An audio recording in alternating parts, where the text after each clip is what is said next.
Have you been playing guitar for years but feel like you've hit a wall? That plateau's been true for so long that you feel less motivated and almost discouraged. If that's you, then stick around because I want to give you some strategies to get yourself out of this rut and finally reach your goals. And I also want to give you a little bit of a boost emotionally to hopefully reconnect you with your guitar dream and remotivate you. Hey everyone, I'm Will Metz, or Guillaume Metz, which is my French name. I'm from France originally.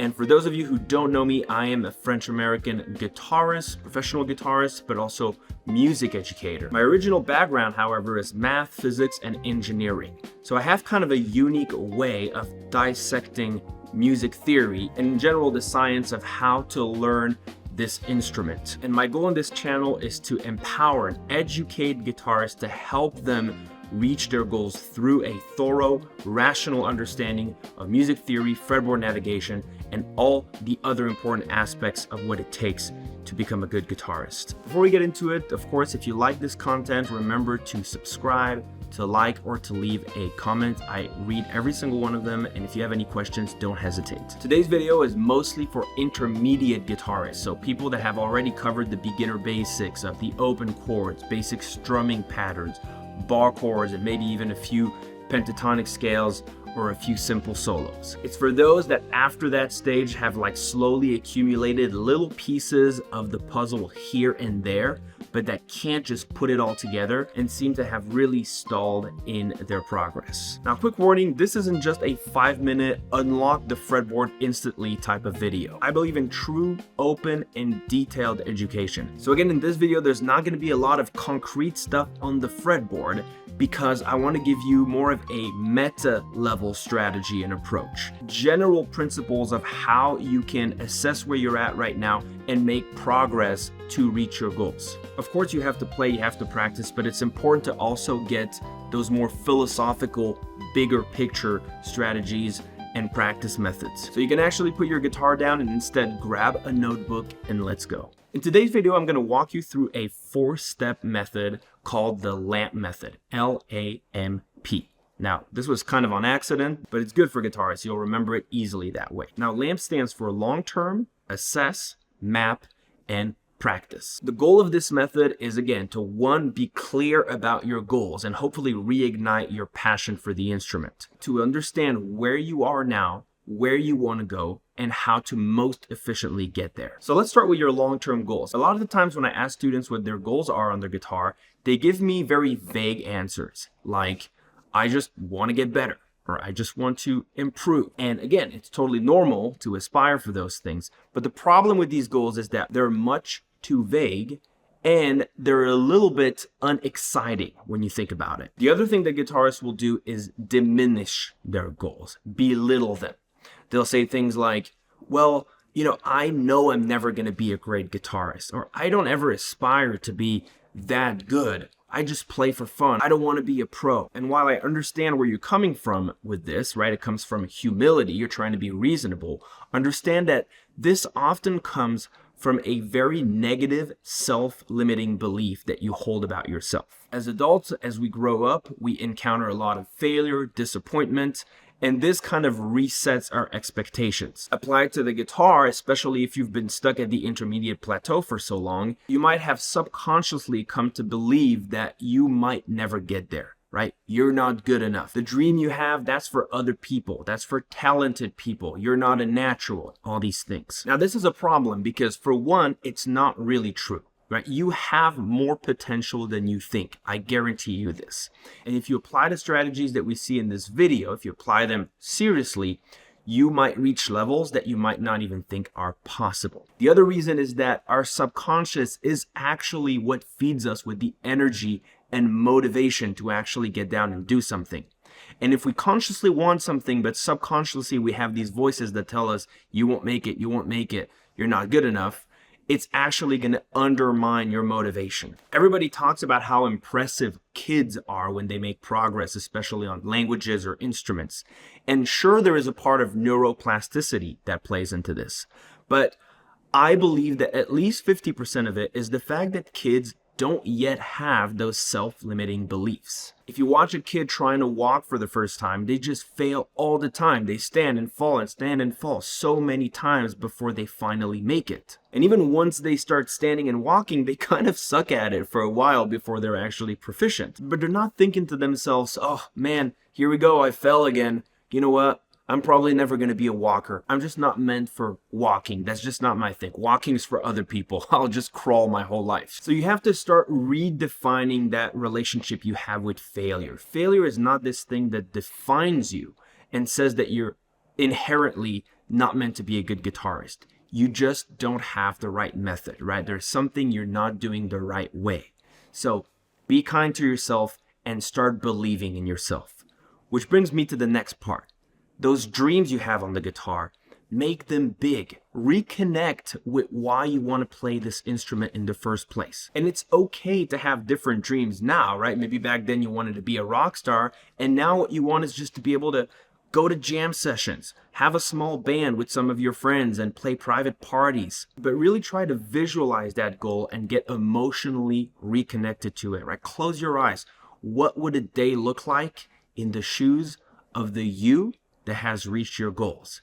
You're waking up in the morning, maybe you have a cup of coffee, you say hi to your wife and kids, and you think about that awesome party you're going to throw that night, and your friends are going to come and you're going to play together. Maybe you have a blues band with some of your best buddies and you're going to play for all of your friends. Everyone's going to cheer you. You're going to have a great time. That's a dream. That's something that can get you to sit down and practice for sure, because it's worth practicing for. So actually write this down, right? Try to do the exercise. Take a notebook and write down what you actually want on the guitar. I know it sounds cheesy, but it works. Trust me. And then when that little voice comes up and starts saying, yeah, but, tell it to shut up. And remember these two facts over here.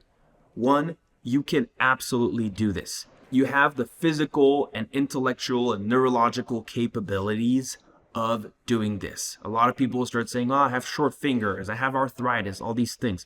Of course, it's better if you don't have those things, but there's a lot of guitarists out there with short fingers, with arthritis, some missing fingers that still do it. Okay, so you can do this. Don't worry, you just need the right method.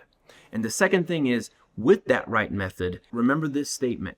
You are only a limited, right, a finite number of practice sessions away from that goal. And if you start thinking, no, that's not true, there's also talent, there's genius and things like that, understand that the more studies that are coming out about this, the more we are seeing that it is not about genetics or talent or any of those elements. What we notice in people that appear to be naturals are actually people that, one, practice way more than everyone else, two, that have an approach to practice that's completely different, that's more efficient, and again, that doesn't care about failure that much. They understand that failure is necessary to grow. And three, these people never give up. Of course, it helps when you start when you're young because you have more time, you have less obligations. All these things are true. But this brings me to the next question to finish up this long-term part. You need to ask yourself, how bad do you actually want this? Because the reality is you can't do everything in life. It's okay to let some dreams die.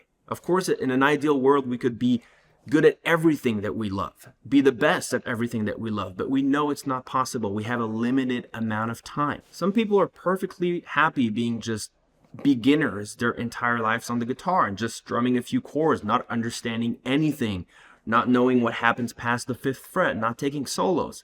They have a lot of fun and they don't necessarily aspire for more. So if that's you, perfect. And then be honest with yourself and you can give up the war. You don't need to spend 5 hours on YouTube every day trying to find, the next little trick here and there that's hopefully going to get you out of your stagnation. But if you're in the other category, if when you ask yourself that question, the answer is, yeah, I really want this really bad. That's why I spend 5 hours a day on YouTube watching guitar videos. It's not just a distraction. I really want this. I just can't figure it out. Then let's get to the next part. Once those dreams are defined and you know what you actually want and your goals are exciting and that motivation is reignited, hopefully, it's time to actually assess where you are right now. When you're assessing yourself, the most important thing is to be brutally honest. A lot of guitarists don't really know where they are if we imagine the scale of 1 to 10 in the different fields of guitar, theory, fretboard navigation, etc. And I'll get to them in just a second. A lot of guitarists don't really know what a 1 versus a 5 versus a 10 is. And again, that's not entirely your fault. It's not just an honesty problem or an ego thing. It's also that it's difficult on your own without someone guiding you and showing you and explaining to you what the different degrees of mastery are to properly evaluate yourself. I'll give you a few pointers in this video, and hopefully that'll help reset your expectations and allow you to evaluate yourself better. First, let's talk about those different fields of guitar. I made another video on this. You can check it out over here if you want further explanations, but I'll give you a quick recap. The art of playing the guitar, according to me, divides into 7 different fields. The first one is music theory, the rational understanding of music. 2 is fretboard navigation. Where do I find my different tools on the fretboard? Chords, scales, etc. Number 3 is technique. How do I actually play those notes on the fretboard? That's where the rubber meets the road, right? You could see everything you want on the fretboard, but you actually have to be able to execute it. Number 4 is rhythm. One of the most important parts of playing music in general, and the guitar, of course, and one which a lot of guitarists deeply lack. Then we have your ear training, right? Your ability to recognize musical tools. So a major from a minor chord, a major scale from a minor scale. It's also the ability to connect, I would say, your fingers to your ear, to the musical ideas that you have, and to trust that your fingers will take you to the right place, to the right notes. Then we have communication. Communication is just understanding everything that relates to, again, communicating music with other people, whether that's understanding chord nomenclature, right? When you see chord symbols, do you understand what they mean? Can you write a decent chord chart? Can you read a chord chart correctly?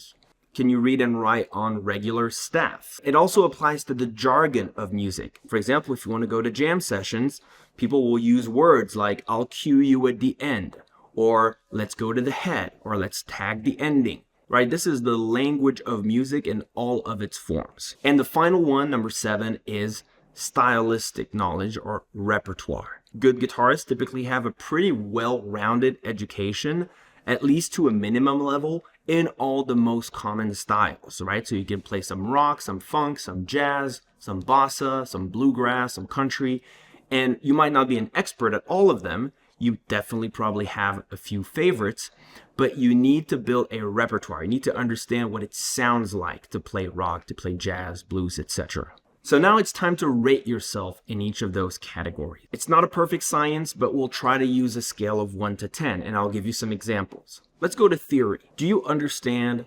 intervals? Intervals are absolutely foundational if you want to understand everything else. What is an interval? Can you name them? If I say G is the first note and E flat is the second, do you know immediately that that's a minor sixth? Or do you not even know what that means? Or would it take you 30 minutes to figure it out? If you can name it really quickly and you understand exactly what it is, congratulations, you're a 10 in intervals. Do you understand triads? Can you spell them out? Do you know their definitions, right? Major, minor, augmented, diminished, suspended, sus2, sus4. Do you know what intervals they're made of? And again, can you give me the notes of a D flat augmented chord if I asked you? And the key here is speed, right? You can't just say you know something if it would take you 10 minutes and a piece of paper to actually figure this out. Like musicians, good musicians that know theory can do this, boom, like this. From triads moving on to tetrads, do you understand 4-note chords or even extended chords that have more than 4 notes? Do you understand their names, their definitions? Do you understand scales, pentatonic scales, major, minor, full scales, major, minor, relative scales, parallel scales? Do you know the harmonic minor scale, the melodic minor scale? And more importantly, do you know how to use these things, how these things interconnect, which is the field of harmony? Do you know which scales to play given a chord progression? Do you understand major harmony, minor harmony? Do you understand modal context and where modes ought to be used? That is what music theory is. So again, take these categories and honestly rate yourself on a scale of 1 to 10. Fretboard navigation, pretty easy. You take all the things that I gave you in theory and you ask yourself, could I play those on my fretboard? Can I find those tools on the fretboard? Can I do it in any key, right? Not just in C major or A minor. Do I know my notes on my fretboard? And there again, a lot of people will tell me, yeah, I know my notes on my fretboard. But when I say this, I mean finding them instantly and on all the strings. So if I say, where's B flat on the E string? Boom, right? It's immediate. If it takes you, again, a few minutes, you have to go E, F, G, A. Oh, here's B flat. Again, that's too long. That's a 1. You need to understand that I'm not trying to shame anyone over here. I'm not trying to make you feel bad. I'm saying this because lack of knowledge in all those categories has direct implications on your ability to play and to react quickly. Music happens on the spot. You don't have time to take 3 minutes to find a B flat. You have to know where it is exactly so that then you can play a chord from there, a scale from there, etc. Right? Speed is important. When it comes to technique, how is your speed? How fast can you play those musical tools? Is it 80 beats per minute in 16th notes? 90? Do you have some references? Can you measure how fast you can go with a clean and clear sound? What techniques do you know on your right hand? Alternate picking, sweep picking, economy, finger style. And then there's all the articulation techniques. How is your bending? Can you bend on pitch? Can you slide well? Can you do hammer-ons and pull-offs? All right, so again, list all of those and try to make good inventory of where you're at. With rhythm, again, it's do you understand different time divisions, different time signatures? Can you groove? Can you keep time properly? When given a tab with a rhythm, can you actually break it down and understand how it reads and how to actually play it? For ear training, again, can you recognize something as simple as a major from a minor chord or a major scale from a minor scale? Take all the tools I gave you in music theory and again, draw that list and ask yourself if these tools you could recognize by ear. Can you reproduce a little piece of a melody? If I sung a melody, can you play it pretty quickly on the fretboard and find the notes? Communication, like I said, how well can you read chord charts or write chord charts? Do you understand chord nomenclature?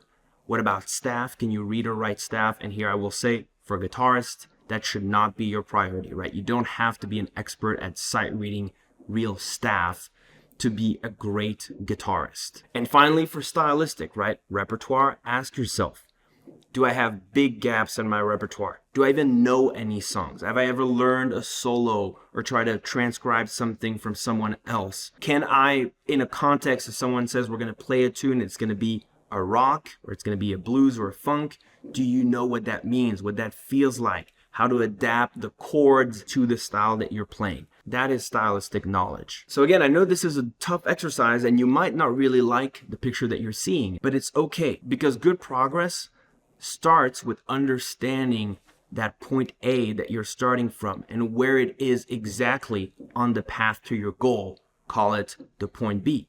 If you think you're more advanced than you are, then you will be looking for things to practice to get you unstuck that are just outside of your level. In this case, you're just basically hitting your head against a wall on tools, again, that are too complex for you when perhaps you should be revisiting the basics. Okay, so now that we have your assessment, let's go to the mapping.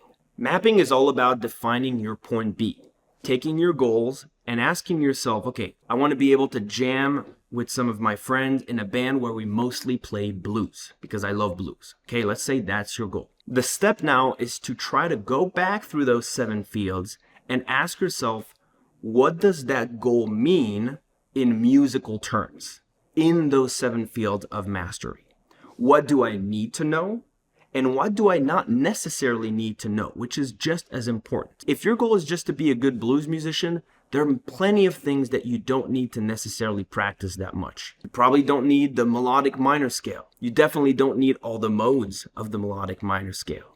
You also don't need necessarily a shredding technique at 160 beats per minute with 3 note per string scales. However, there are a lot of things that you do need to be a good blues musician. You definitely need to know your chords pretty well, triads for sure, but also tetrads. There's a lot of, 7th chords in blues, dominant 7s, minor 7. So you need to understand those and you need to be able to play them, which means again that you need to know your notes really well on the fretboard. And again, that's typically something that you can't negotiate with. You also need to know your major and minor pentatonics really well. and preferably the blue scales as well. So adding the blue notes to the major and minor pentatonic scales. In rhythm, you need to understand the shuffle feel, for example, right? So here I'm trying to take this goal and in every one of those categories, map out exactly what I need to practice. And like we'll see, again, you don't need to practice all of this all at once. You have to start with the foundation. Everything builds on top of one another. If you don't know your notes well on the fretboard, it doesn't matter if you know how to shape a dominant chord. If you place it on the wrong spot and you're at a gig playing, boom, it doesn't sound good. So like I said, you don't need a 10 out of 10 on everything.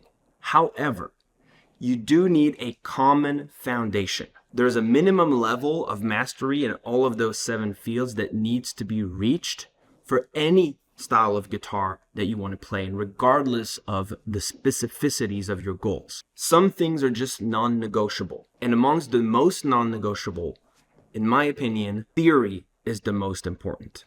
Theory is what allows you to really understand and spell out your musical goals, let alone all the other incredible benefits it has on helping you, again, visualize your fretboard, know what scale to play in which context, etc. And let alone the fact that it's extremely fascinating if you truly like music. Music theory, if anything, will make it much easier for you to define your goals and have a clear picture of the path that lays in front of you. Of course, other things are non-negotiable. Like I said, you need to know your notes on the fretboard in the fretboard navigation.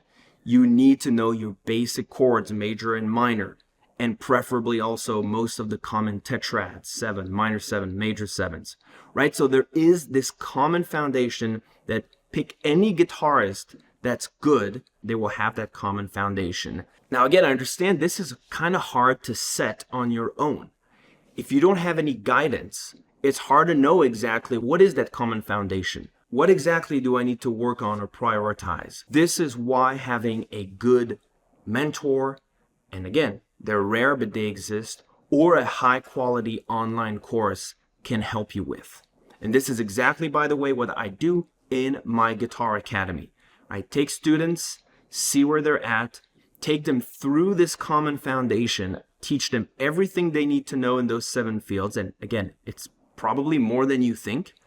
Take you through the right order, step by step, using a combination of videos where I explain everything, group calls where I can actually guide and engage, and we can do some drills and practice sessions, and through my community where I give unlimited 24/7 support. Having such a support system to help you go through that common foundation, to put you at a level from which you can then do whatever you want, is extremely valuable. I'm putting a link down in the description where you can book a free 45-minute strategy session with me, and it's basically an evaluation.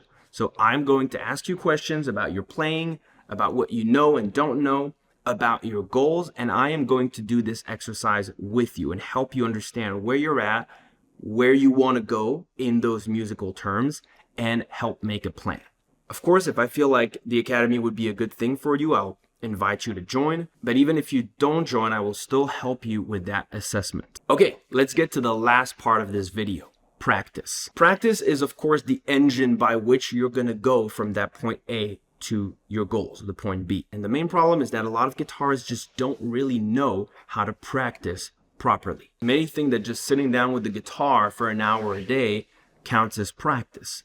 But it's what you do in that hour that's important. And just noodling around the same things over and over again is definitely not going to work. So here are some of the few key principles.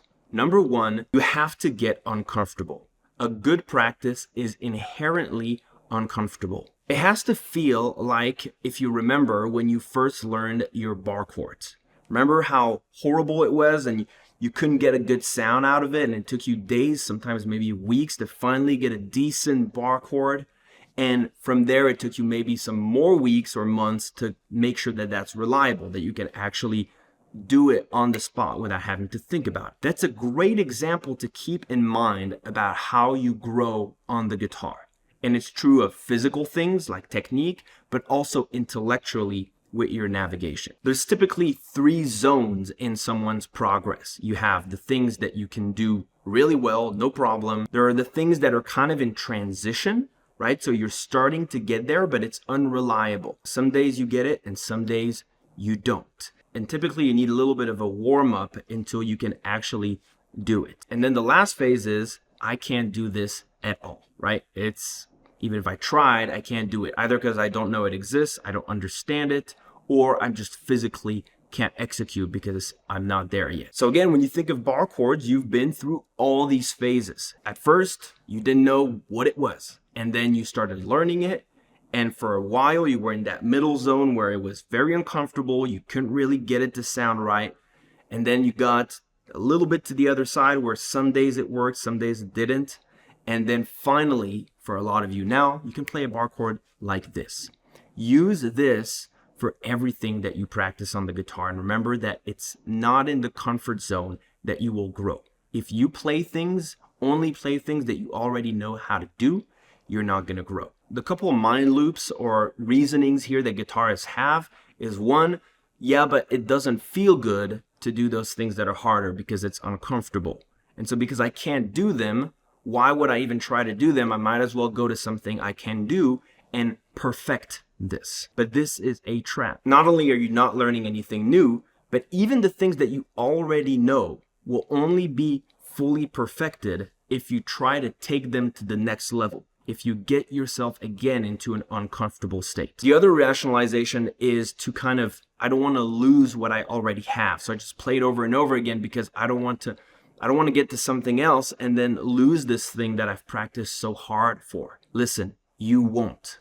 If it's something that you can do and that you've been playing over and over again, it's there with you. It's time to move on to something different or to something harder. Trust me. The second thing again is that time doesn't equal progress. And I already talked about this again, but I will re-insist. It doesn't matter how much time you put into something if your practice is not good.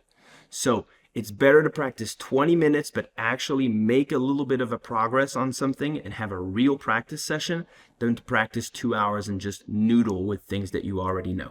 This brings me to the third step. So how do you do a good practice? Of course, like I said, you have to be uncomfortable, but the framework you can use is to simply apply that lamp method to each individual practice. It's like a micro lamp method. Before you sit down to practice, think about the long-term goals. What am I going to practice and why is it important? What am I trying to achieve? Even if it's something as stupid as learning your notes on the fretboard. Why do I want to learn my notes on the fretboard? Because I don't want in the middle of a show to play an A instead of a G when I'm starting my solo and sound completely off. That sucks. Okay, so I need to know my notes, and that's the purpose. The second thing is assess. Okay, what is the problem with my notes on the fretboard? I know my E string pretty well. Good. If you know it well, then you don't need to practice it. 2, A string. The A string, not really. Now that you understand that, it's time to map. You map by being more specific. Okay, well, what exactly is the problem with my A string? Well, I know the notes here, C, D, E and stuff, but I don't really know anything past fret 7. It gets fuzzy. Great. Then that's what you should practice. Or I know the natural notes, but when it's sharps or flats, I get confused. Great. Then only practice sharps and flats. And this takes us to the next step of the process. Practice. Practice, of course, for notes. For example, you can put on a random note picker that throws notes at you every given click or other click, and you have to find it immediately, right? You have to find it as soon as possible. So that's the actual practice session. And make sure that you're doing it at a speed where you're feeling that failure, where you know that you're getting uncomfortable and your hand is kind of shaking around like this. Do this for a while, and at the end, evaluate whether or not you've made some progress. Yes, now I feel a little bit better after fret 7 at the end of this practice. And you come back the day after. You'll be in that middle zone. It might take a little time. You might not get it the day after, but after a while, just like for bar chords, you will get it.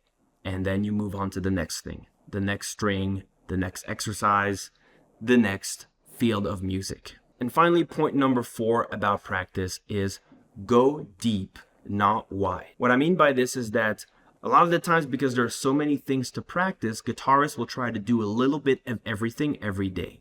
And unfortunately, that doesn't work. But the best metaphor I have here is a magnifying glass. If you're trying to light 10 pieces of paper on fire with a magnifying glass using the sun, If you do 2 seconds on each for 2 hours, what will you have? Nothing. No fire. Instead, you need to focus long enough on a single piece of paper until the fire starts, and then you can move. It's the same with practice. If you know you need to practice, for example, your pentatonic scales, make that your focus for months, not a day, not 20 minutes. If you have a lot of time to practice, you might be able to focus on 2, maybe 3 things at a time. But if you're busy, then it's better still to just do pentatonic scales for 3 to 6 months and really get this down to a good level before you move on to something else. All right, everyone. Well, that's the lamp method. I hope that you learned a lot in this video. Again, I'm sorry it wasn't a guitar demonstration video. Don't worry, there will be some of those in the future. You can also visit the rest of my YouTube channel where I did give a lot of information and details in those 7 fields. There's videos on the cage system, pentatonic scales, on harmony, you name it. Again, if you find this content helpful, please like, subscribe, give me a thumbs up, or leave a comment below. And one more time, if you're curious in having an assessment of where you're at and perhaps joining the Metz Guitar Academy, which is a structured coaching program that will take you step by step through all those 7 fields and teach you this common foundation that's important, then you can book a call with me following the link below, and I would love to meet you and speak to you. I truly believe in you. Remember to dream big and remember that you got this. Believe in yourself, and I definitely believe in you. Take care. See you in the next one.